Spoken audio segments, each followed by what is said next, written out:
Ester pasal 8. Perintah raja yang menguntungkan orang Yahudi.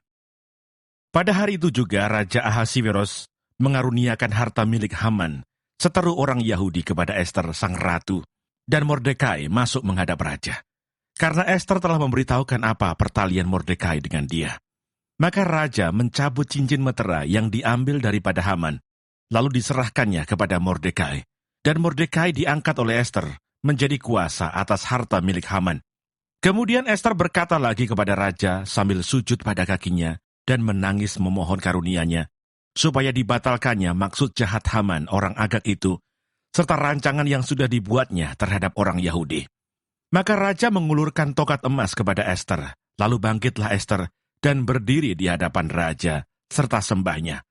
Jikalau baik pada pemandangan raja, dan jikalau hamba mendapat kasih raja, dan hal ini kiranya dipandang benar oleh raja, dan raja berkenan kepada hamba, maka hendaklah dikeluarkan surat titah untuk menarik kembali surat-surat yang berisi rancangan Haman bin Hamedata, orang Agag itu, yang ditulisnya untuk membinasakan orang Yahudi di dalam semua daerah kerajaan.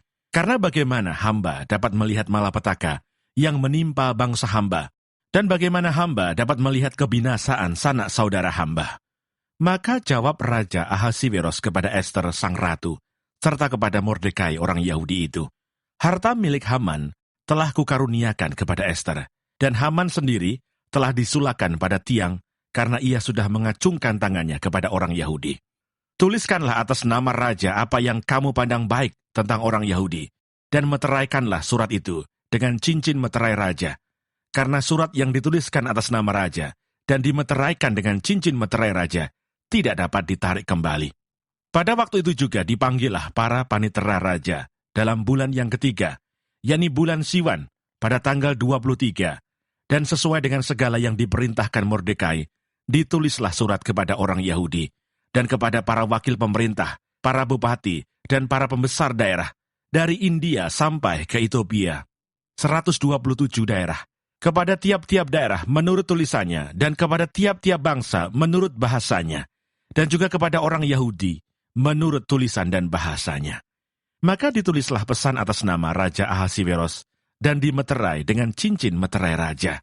Lalu dengan perantaraan pesuruh-pesuruh cepat yang berkuda, yang mengendarai kuda kerajaan yang tangkas, yang diternakkan di pekudaan, dikirimkanlah surat-surat yang isinya, Raja mengizinkan orang Yahudi di tiap-tiap kota untuk berkumpul dan mempertahankan nyawanya, serta memunahkan, membunuh, atau membinasakan segala tentara, bahkan anak-anak dan perempuan-perempuan dari bangsa dan daerah yang hendak menyerang mereka dan untuk merampas harta miliknya. Pada hari yang sama di segala daerah, Raja Ahasiweros pada tanggal 13 bulan yang ke-12, yakni bulan Adar.